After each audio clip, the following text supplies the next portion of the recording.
अब हम लोग पढ़ने वाले हैं 12th के बायोलॉजी का 4th चैप्टर का एनसीईआरटी सॉल्यूशन। ठीक है, जिस प्रकार हम लोग फर्स्ट सेकेंड थर्ड का एनसीईआरटी सॉल्यूशन पूरा पढ़ लिए हैं। ठीक है, ठीक उसी प्रकार किसका पढ़ेंगे अब? 4th, जिसका क्या नाम है? प्रजनन स्वास्थ्य। इससे पहले हम लोग चैप्टर का अच्छे से रिवीजन कर लिए हैं। अब हम लोग इसके लास्ट स्टेज पे हैं, जिसका क्या नाम है? NCERT solution. ठीक है, समझिए ध्यान से। पहला क्वेश्चन क्या कह रहा है? पहला क्वेश्चन कह रहा है कि समाज में जनन स्वास्थ्य या प्रजनन स्वास्थ्य के बारे में आप क्या महत्व बताएंगे? अपना विचार प्रकट कीजिए। ध्यान सुनिए। प्रजनन स्वास्थ्य मतलब होता है कि प्रजनन को सुधारने के लिए जो भी कार्यक्रम है या जो भी पहलू है, जो भी हम लोग कर सकते हैं, वही क्या है? प्रजनन संबंधित स्वास्थ्य संबंधित क्या है? योजना है या अपना विचार है। तो सबसे पहले प्रजनन स्वास्थ्य को सुधारने के लिए क्या करेंगे हम लोग? बताओ। सबसे पहले सेक्स एजुकेशन तो कॉलेज में देंगे। यहाँ कह रहा है कि अपने गांव में या अपने समाज में क्या करेगा तुम? Sex education class. हाँ, सबसे पहले बताएंगे कि बाल विवाह को कैसे रोकना है। पहला स्टेज, बाल विवाह रुक गया, समझो सभी प्रकार का क्या हो गया? प्रजनन स्वास्थ्य हो गया। ठीक है, तो सबसे पहला कंडीशन क्या है? लोगों को बाल विवाह के बारे में उसके दुष्परिणाम को बताना चाहिए कि यदि आप अपनी बहन की शादी कम उम्र में करते हैं या आप अपनी बेटी की शादी कम उम्र में करते हैं, तो आपको इन सभी परेशानियों को आगे झेलना पड़ेगा। ठीक है, तो समाज में तो यही कह सकते हैं। थोड़ी हम क्लास चला शुरू कर सकते हैं समाज में। आइए हम सेक्स एजुकेशन पढ़ाते हैं।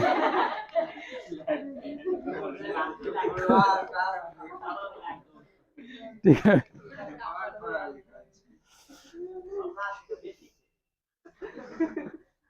चलो। तो पहला क्या करना है? सबसे पहले बाल विवाह को दूर करने का प्रयास करना है, या समाज के लोगों को बाल विवाह संबंधित समस्याओं को, दुष्परिणामों को, दुष्प्रभावों को क्या करना है? बताना है कि ऐसे करने से ऐसे होता है, ऐसे नहीं करना चाहिए। ठीक है, दूसरा कंडीशन है कि यौन संचारित जो रोग फैल रहा है उसके बारे में जानकारी देना है। ठीक है, या उसको न्यूज चैनल के माध्यम से, टीवी के माध्यम से, न्यूज़पेपर के माध्यम से दिखाना है कि देखिए काका जी, आज यहाँ क्या हो गया? सेक्स एजुकेशन या एसटीडी रोग से इतने सारे रोग मर गए। आज देखिए बाल विवाह कारण फलाने की बेटी की मौत हो गई, उसका जच्चा मर गया, उसका बच्चा मर गया। ठीक है, इस प्रकार क्या करना है? उसको दुष्परिणाम को दिखाना है, टीवी में दिखाना, देखिए इसका बाल विवाह होता, अब कल इसकी मृत्यु हो गई है। ठीक है, इस प्रकार से क्या करना? समाज में यही जागरूकता कर सकते हैं। इसके अलावा तो कुछ उसको कॉपी कलम जाएंगे 12th का बायोलॉजी लेके उसके पास? नहीं जाएंगे। केवल यही वीडियो है या न्यूज चैनल या न्यूज़पेपर के माध्यम से जो समाचार आया है उसको गिना चुना के दिखा सकते हैं आप, ताकि क्या हो जाएगा? समाज में जागरूकता आएगा। इसके अलावा जो अगली पीढ़ी है, जो अगली पीढ़ी पढ़ने वाला है, उसको क्या करना है? यौन शिक्षा देना है। क्या करना है? मतलब सेक्स एजुकेशन के बारे में उसको पढ़ाना है, ताकि मान के चलिए जो पीढ़ी चला गया, लेकिन अगली पीढ़ी को ऐसा दुष्प्रभाव, ऐसा दुष्परिणाम करने के लिए प्रेरित नहीं करना है, उसको मना करना है। और यौन शिक्षा में क्या करना है? सबसे पहले यौन संबंधित बीमारी, यौन संबंधित समस्याओं को उसको पढ़ाना है, ताकि अगले पीढ़ी वाले बच्चे अज्ञानतावश, नादानवश किसी प्रकार की गलती न करे या बड़े बड़े बीमारियों का शिकार न हो। ठीक है, इस प्रकार से क्या करना है? समाज में प्रजनन स्वास्थ्य को सुधारने के लिए इस प्रकार से समाज में क्या करना है? बताना। ठीक है, यही क्या है? यही हम मेरा विचार है, या यही आप सबका विचार है। अपने किसके प्रति? अपने समाज के प्रति। अपने समाज को कैसे स्वस्थ रखना है, बस यही विचार रख सकते हैं आप। चलिए, दूसरा क्वेश्चन है कि जनन, वही क्वेश्चन ये भी कहता जनन स्वास्थ्य को सुधारने के लिए उन पहलुओं को सुझाए जिन पर आज के परिदृश्य विशेष ध्यान देने की जरूरत है। ठीक है, तो अब किसी के घर घर, किसी समाज में जाकर नहीं प्रचार करना। अब लोग देखते हैं थे बाल विवाह को दूर भगाने के लिए वो नाटक भी आता था स्कूल में, मानव श्रृंखला तो हो गया उस शराब को रोकने के लिए। शराबबंदी में भी और बाल विवाह पे भी। चलो ठीक है, मानव श्रृंखला। लेकिन मुख्य रूप से स्कूल में नाटक आता था, एक टीम पूरा 2-3 गाड़ी से आता था, उसमें कुछ लड़कियां भी होती थी, लड़के भी होते थे। तो बाल विवाह से क्या सब दुष्परिणाम होता था, कैसे वो परेशान रहती थी, कैसे उसका शिक्षा व्यवस्था चौपट हो जाता था, खास करके लड़कियों का। क्योंकि शादी के बाद, बाल विवाह के बाद खास करके लड़कियों का करियर पूरा चौपट हो जाता है। कुछ ऐसे ही समाज होते हैं, कुछ ऐसे ही परिवार होते हैं जो अपने बहू को पढ़ा पाते हैं, वरना बेटी को तो सब पढ़ाते हैं, लेकिन बहू को कोई जल्दी नहीं पढ़ाता है। वैसे जो हाई लेवल के एजुकेटेड हैं वो पढ़ाते हैं। तब बाल विवाह करने के बाद सबसे पहले किसका करियर चौपट? महिलाओं का या लड़कियों का। ठीक है, तो सबसे पहले क्या करते हैं हम लोग? बाल विवाह को दूर भगाते हैं। मतलब इसका एक नाटक निकाला गया था ताकि बच्चे या उसके पेरेंट्स इस प्रकार के नाटक को देखे, सीरियल को देखे और अपने बेटियों को कभी भी बाल विवाह में नहीं झोंके। मतलब बाल विवाह एक प्रकार का हो गया फांसी से भी ज्यादा खतरनाक सजा देना। ठीक है, क्योंकि उसका शरीर पूर्ण रूप से परिपक्व नहीं हुआ है, उसको एक गर्भ में बेबी को ढोने के लिए दे दिया। ठीक है, दूसरा, अब वो पढ़ाई करेगा, कुछ भी करेगा, उसका अगला करियर बिल्कुल उसके बारे में सोच भी नहीं सकती कि मेरा पढ़ाई भी होगा। बताओ उस अवस्था में कोई कॉलेज, स्कूल, कोचिंग जाएगी? नहीं जाएगी। ठीक है, उसके बाद प्रसव हुआ, हो सकता है कि उसमें उसकी मृत्यु भी हो जाती है। यदि पहला में नहीं हुआ तो दूसरा बार क्या होता है, उसका लगभग बॉडी का इम्यून सिस्टम, बॉडी का उसका मसल्स, यानी कि इतना वो कमजोर दिखने लगती है कि समझो उसका एज भी घट जाता है, यानी कि वो समझो मृत्यु के नजदीक होता है वो। तो सबसे बड़ा कारण क्या था सबसे पहले समाज में? बाल विवाह। ठीक है, इसी कारण बाल विवाह देखते हैं कितना कड़ा कानून लगा दिया है। यदि किसी महिलाओं या लड़की की शादी बाल अवस्था में कर रहा है, नाबालिग अवस्था में कर रहा है, तो वो अपने बाप पर एफआईआर कर सकता है। ठीक है, चाहे पिता ही क्यों ना जन्म दी थी। इसका मतलब ये नहीं कि आप हमें क्या कर सकते हैं, इतना बड़ा धोखा दे सकते हैं या इतनी बड़ी जिम्मेदारी दे सकते हैं इतनी छोटी कम उम्र में। समझ में आया? चलिए, तो पहले तो ये हो गया, समाज में हो गया, लेकिन अब क्या करते हैं? अब जो बाप बनेगा, जो माँ बनेगा, उसी को हम पढ़ा रहे हैं ना। तो बता, तुम लोग अपनी बेटी की शादी करेगा कम उम्र में?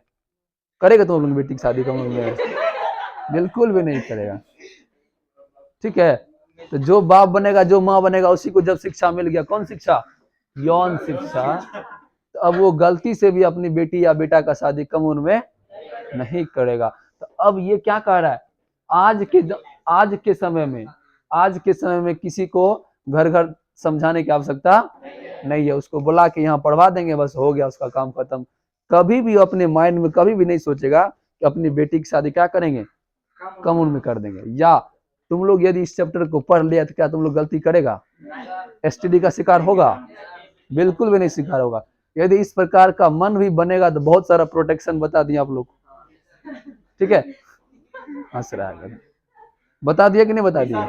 तो बिल्कुल आप लोग सुरक्षित यौन संबंध बना सकते हैं, एसटीडी फैलने के लिए कोई आवश्यकता नहीं। ठीक है, तो सबसे पहले आप लोग को क्या पढ़ा दिया हम? यौन शिक्षा पढ़ा दी। ठीक है, इसके अलावा मान के चलिए आपका शादी हो गया, अब 11-12 को बाल बच्चा हो गया, उसका ठीक से पालन पोषण नहीं हो रहा, ऐसा गलती आप लोग करेंगे क्या? ऐसा गलती से बचने के लिए आप लोग को भी तरीका बता दिए, नसबंदी करवा देंगे। करवाते ना हैं? कौन कौन करवाया है? चलो, तो जनसंख्या वृद्धि भी क्या एक प्रकार का प्रजनन स्वास्थ्य संबंधित क्या है, बहुत बड़ी समस्या है ना। जनसंख्या बढ़ रहा है, इसी कारण इतना प्रजनन भी हो रहा है। समझो ये गुना की तरह बढ़ रहा है, 2 से 4 से सीधा कितना, 8 से सीधा 16 से। इस प्रकार भारत की नहीं बल्कि जनसंख्या बढ़ रहा है, पूरा मतलब मल्टीप्लिकेशन रेट में बढ़ रहा है, मतलब तीव्र गुणन इसको बोल सकते हैं। तो प्रजनन स्वास्थ्य संबंधित समस्या क्या है, एक प्रकार का जनसंख्या भी है, बेतहाशा जनसंख्या जिसका कंट्रोल कर सकते हैं। कैसे कर सकते हैं आप सबको बता दिए ना, इसका बहुत सारा मेथड बता दिए, जो मेथड तुम लोग को निक लगेगा वो कर लेना, मतलब अच्छा लगेगा, सॉरी। ठीक है, दूसरा क्या है, परिवार नियोजन करवा लेंगे, जनसंख्या नियंत्रित हो जाएगा। तो इन सभी पहलुओं का वर्णन यदि इस क्वेश्चन में कर देंगे, आपको जितना मार्क्स का क्वेश्चन का आंसर होगा उतना मार्क्स आपको एग्जामिनर के द्वारा मिल जाएगा। ठीक है, चलिए अगला क्वेश्चन देखते हैं, जल्दी से बताना हाँ या ना। क्या स्कूल या कॉलेजों में यौन शिक्षा की आवश्यकता है? है तो क्यों? क्यों बताइए, है तो क्यों? क्योंकि यदि यौन शिक्षा नहीं देंगे तो लड़के और लड़की क्या होगा, बहुत सारे यौन संचारित रोग से ग्रसित हो जाएंगे और पूरा इलाका का इलाका खत्म हो जाएगा। नहीं हो जाएगा, रोग फैल जाएगा। जैसे मान के चलो अभी कहीं HIV पॉजिटिव आ जाता है, उसका मौत तो होता है, बेमौत होता है, उसके अलावा उसको इंसान से कई दूर रखा जाता है। अब न उसका कोई बाल काटने कोई नहीं जाएगा, न उसका कोई नाखून काटने जाएगा, न उसको कोई भोजन देने जाएगा, न उसको कोई, मतलब बहुत ज्यादा HIV पॉजिटिव यदि हो जाने के बाद उसकी जिंदगी नरक हो जाती है। ठीक है, इस प्रकार से भयानक रोग से बचने के लिए स्कूल और कॉलेजों में क्या जरूरी है? यौन शिक्षा स्कूल और कॉलेजों में क्या है? जरूरी है। उसके बाद इसका उपयोग हमारे दैनिक जीवन में होता है? नहीं होता है। यदि मान के चलिए यौन शिक्षा के बारे में जानकारी नहीं होगी तो क्या होगा, जनसंख्या बहुत अधिक बढ़ेगा, लोग यौन संचारित रोग के शिकार होंगे। इसीलिए स्कूल और कॉलेजों में क्या जरूरी है? यौन शिक्षा की जरूरी है।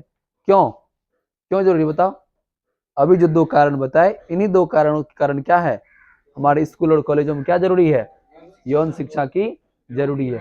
और जो यदि यौन शिक्षा ग्रहण कर लिया तो क्या परिपक्व उम्र से पहले वो शादी करेगा? नहीं करेगा। यदि परिपक्व उम्र से पहले शादी करता है तो उसका करियर क्या होता है? बर्बाद हो जाता है, चाहे वो लड़के हो या लड़की हो। इसी कारण स्कूल और कॉलेजों में क्या जरूरी है? यौन शिक्षा जरूरी है। कहता है कि क्या आप मानते हैं कि पिछले 50 वर्ष में प्रजनन स्वास्थ्य संबंधी समस्याओं में कुछ कमी आई है, कुछ सुधार हुआ है? हाँ हुआ है। पिछले आज से 40 वर्ष पहले बहुत अधिक मात्रा में बच्चों की और माँ की मृत्यु होती थी, क्योंकि उतना विकसित कोई हॉस्पिटल, कोई नर्स, उतने एक्सपर्ट नर्स सब नहीं थे। कौन है उसको बोलो, उस खुला हो गेट।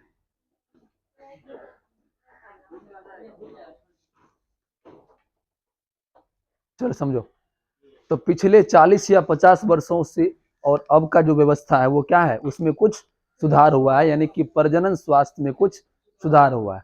पहले बहुत सारी महिलाओं का प्रसव पीड़ा में मृत्यु हो जाता था, ठीक है, या बहुत सारे बच्चे जन्म के तुरंत बाद मर जाते थे। लेकिन अब क्या हो गया, ICU हो गया, इंट्रा केयर यूनिट। जैसे ही बच्चे देखते हैं सीरियस है, बच्चे नहीं ठहरने वाले हैं, बच्चों को ऑक्सीजन की आवश्यकता है, ICU की आवश्यकता है, तो उसको कहाँ देता है? ICU। बताओ सुधरा कि नहीं सुधरा? सुधरा है। इससे पहले बहुत अधिक मात्रा में बाल विवाह होता था, बाल विवाह के कारण ही माता का और उसके बच्चों का मृत्यु होता था। अब बाल विवाह क्या हो गया, लगभग खत्म हो गया है। लगभग 5-10% अभी भी होता है, जो गार्जियंस बिल्कुल नालायक हैं, और उसका भी नालायक बच्चा पैदा हो गया जो शादी करने वाला, उसको भी खुद पता नहीं कि हमको अभी शादी नहीं करना है, उसको भी लगता है कि हम भी जाएंगे ससुराल, हमको भी अच्छे लगेगा। ठीक है, तो यह जो है 40 वर्षों से पूर्व से लेकर आज की व्यवस्था क्या हो, कुछ सुधार हुआ है। अब देखिए, पहले murder rate, MMR, murder rate मतलब माता की मरने की जो रेट होता था वो बहुत अधिक था। इसके अलावा इन्फेंट मर्डर रेट, इन्फेंट मतलब फिटस, बच्चा, नवजात शिशु, इन दोनों का जो मर्डर रेट था वो पहले बहुत अधिक था। पहले बहुत अधिक माता की मृत्यु होती थी और बहुत अधिक बच्चे की मृत्यु होती थी। लेकिन अब देखो, जैसे ही डिलीवरी हुआ तुरंत उसके लिए बहुत सारे नर्स वर्क करती है ना, या हो सकता है सरकारी में नहीं करता लेकिन प्राइवेट में करता है ना, सरकारी में भी करता है, वहां भी करता है। ठीक है, तो ये क्या हुआ, इसमें कुछ सुधार हुआ है। इसके अलावे पहले जो जन्म दर था वो प्रति 1000 पर 40 बच्चे जन्म लेते थे, लेकिन अब जन्म दर भी क्या हो गया, जनसंख्या धीरे धीरे नियंत्रित हो रहा है। बताओ 40 से घट के कितना आ गया? बताइए, आप मानते हैं कि नहीं मानते सुधरा है?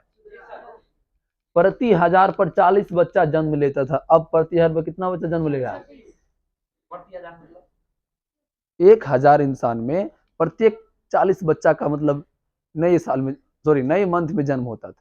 पर जैसे तुम्हारे गांव का एरिया कितना है, जहां तक एरिया में 1000 पुरुष है ना, 1000 पुरुष में 40 बच्चा जन्म लेता था। हाँ, अब वो कितना हो गया, 26 हो गया। मतलब प्रति 1000 महिला और पुरुष में सीधा समझो कि 1000 पुरुष और स्त्री मिलकर एक महीना में कितना बच्चा देता था? 40 बच्चा। ठीक है, लेकिन उसका रेट क्या हो गया अब?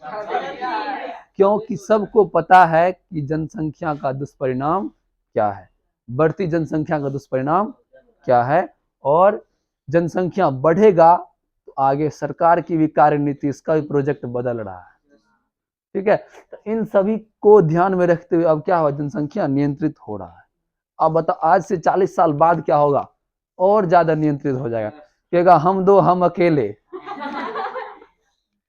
ठीक है, अब देखिए जो उसका कपल है, जो जोड़े है, जिसका शादी हुआ है, या जो बच्चा है या उसका माँ है, उसका भी सरकार ध्यान रखा जाता है। आप लोग को बताए थे चाइल्ड हेल्थ केयर, जिसमें गर्भवती महिलाओं और नवजात शिशु का स्वास्थ्य का ध्यान रखा जाता है। किसके द्वारा? सरकार के द्वारा। ऐसी योजना निकाला गया है कि आंगनवाड़ी केंद्र में प्रेग्नेंट फीमेल को उचित मात्रा में पोषक तत्व यानी कि सोयाबीन या मसूर का दाल और भी कोई पोषक पदार्थ उसको प्रोवाइड करवाया जाता है। ठीक है, और यौन शिक्षा में जो पहले लोग एसटीडी से बहुत शिकार होते थे, उसमें क्या हुआ है, कुछ कमी आया, कुछ सुधार हुआ है। तो बताइए आप मानते हैं कि नहीं मानते हैं? मानते हैं। तो उसी भाषा में इसका आंसर लिखना है कि पहले से 40 साल पहले से और अब के समय में क्या हुआ है, बहुत सुधार हुआ है। किसको लेकर? यदि आपके समाज में या आपके कॉलेज में क्या दिया गया है, यौन शिक्षा दिया गया है, सेक्स एजुकेशन दिया गया है, उसका ये रिजल्ट है। इतनी सारी उसमें सुधार हुआ है। क्या है? जनसंख्या विस्फोट मतलब होता है तीव्र गति से जनसंख्या बढ़ना। क्या कहलाता है? बेतहाशा, बहुत अधिक मात्रा में जनसंख्या बढ़ना क्या कहलाता है? जनसंख्या विस्फोट। इसका कारण क्या, आखिर जनसंख्या विस्फोट क्यों हो रहा है, जनसंख्या क्यों बढ़ रहा है? बेरोजगारी भी कह सकते हैं, लेकिन हाँ है, लेकिन इसके अलावा आप ये कह सकते हैं कि भारत में जो है मृत्यु दर कम हो गया, क्योंकि इंसान मौत से बचने के लिए बहुत सारी व्यवस्थाएं कर ली है ना, मतलब मरतो दूगो पैदा करके जाता है। ठीक है, इसके अलावा मृत्यु दर में जब कमी आ गई है तो किसी बच्चे की मृत्यु नहीं होती है। जो बच्चा मरने वाला भी होता है उसको क्या कर लिया जाता है, रेस्क्यू कर लिया जाता है ना। अब जो इंसान कहाँ है, बर्फ के नीचे दब गया, मरने वाला, फिर भी सरकार क्या कर रहा है, उसको किसी तरह निकाल रहा है। बाढ़ आया, मरने उसको नहीं छोड़ देता, फिर भी उसको निकाल लेता है, बचा लेता है। अब मान के चलो बच गया तो पैदा करवे न करेगा। ठीक है, इन सब कारणों से क्या हो गया है, जनसंख्या विस्फोट हो रहा है। तो पहला कारण क्या है, हमारे जो स्वास्थ्य व्यवस्था क्या हो गया, सुधर गया। पहले का स्वास्थ्य व्यवस्था और आज का स्वास्थ्य व्यवस्था क्या है, बहुत अंतर है। अब आपको बहुत तीव्र गति से एम्बुलेंस आ जाता, पहले बैलगाड़ी भी नहीं आता था ना। गांव में 1-2 पीस बैलगाड़ी होता था, अब किसी को इमरजेंसी हो गया अब उसी से चलते थे। ठीक है, तो अब का जो स्वास्थ्य व्यवस्था है वो क्या हो गया, सुधर गया है, जिसके कारण मृत्यु दर कम हो गया और जन्म दर बढ़ गया। दूसरा, मृत्यु दर क्या हो गया, कम, जन्म दर क्या हो गया, बढ़ गया, और जीव का जीवन काल लंबा हो गया है। अमिताभ बच्चन कैसे 120 साल का हो गया? पहले का बात करें, अभी हम लोग जनन की अवस्था, मतलब जनन हम लोग किए कहाँ है, क्या है?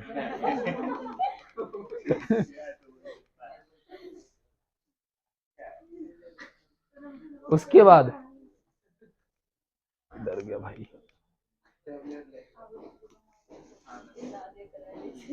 अब कहता है अकाल और व्यापक रोग। पहले आप लोग अकाल समझते थे? हाँ, भूखमरी कारण बहुत सारा लोग मर जाता था, लेकिन अब क्या हो गया, एग्रीकल्चर इंस्ट्रूमेंट से या कृषि तकनीकी से क्या हो गया, अधिक मात्रा में अनाज का उत्पादन हो गया। अब कोई भी घर भूखा नहीं है। अब जाके देखो छोटे छोटे जो जाति हैं, जो पहले मजदूरी करते थे तब खाना खाते थे, उसके घर में अनाज इतना है कि सर रहा है। ठीक है, या मजदूरी करके भी वो इतना अनाज जमा कर लेता है, हाँ, कि दूसरे को भी खिला सकता है। जैसे अब की बार हमारे बिहार में या आप लोग के क्षेत्र में बहुत अधिक मात्रा में धान हुआ है ना, तो आपके लोगों का जो मजदूर होगा ना, उसको भी एक 1 बीघा के धान से लगभग ज्यादा ही हो गया होता है ना, मतलब पैसे हो गया ना, पैसा से वो चावल खरीद सकता है ना। तुम खाएगा अपने घर का धान, वो खाएगा एकदम खिला खिला। तो ये किसका है, अकाल अब क्या हो गया, व्यापक रूप से खत्म हो गया, जिसके कारण मृत्यु दर भी क्या हो गया, कम हो गया। अब देखिए जनसंख्या इसीलिए बढ़ रहा है, जनसंख्या विस्फोट इसीलिए हो रहा है कि बच्चों को या किसी भी इंसान को पता नहीं है कि यदि हमारे घर में कम बच्चे होंगे तो उसका क्या लाभ है। अब जनसंख्या क्या हो रहा है, धीरे धीरे कंट्रोल हो रहा है। तो ये क्यों हो रहा है, क्योंकि वो शिक्षित हो रहा है। तो जब शिक्षित होगा तो क्या होगा, जन्म दर घटेगा और महिलाओं को या पुरुष को कम बच्चे का बेनिफिट्स पता होगा। यदि एक ही बच्चा को अच्छा से पढ़ाई लिखाएंगे तो क्या होगा, अधिक लाभ होगा। जितना 5 बच्चा में इन्वेस्ट करेंगे उतना खर्च यदि एक ही बच्चा में करेंगे तो उन 5 का बराबर एक ही कर देगा मेरा, समझ में आया। तो इंसान को कम बच्चे का लाभ पता नहीं है, इसी कारण जनसंख्या विस्फोट हो रहा है। इन्हीं सब कारणों से क्या हो रहा है, जनसंख्या विस्फोट हो रहा है।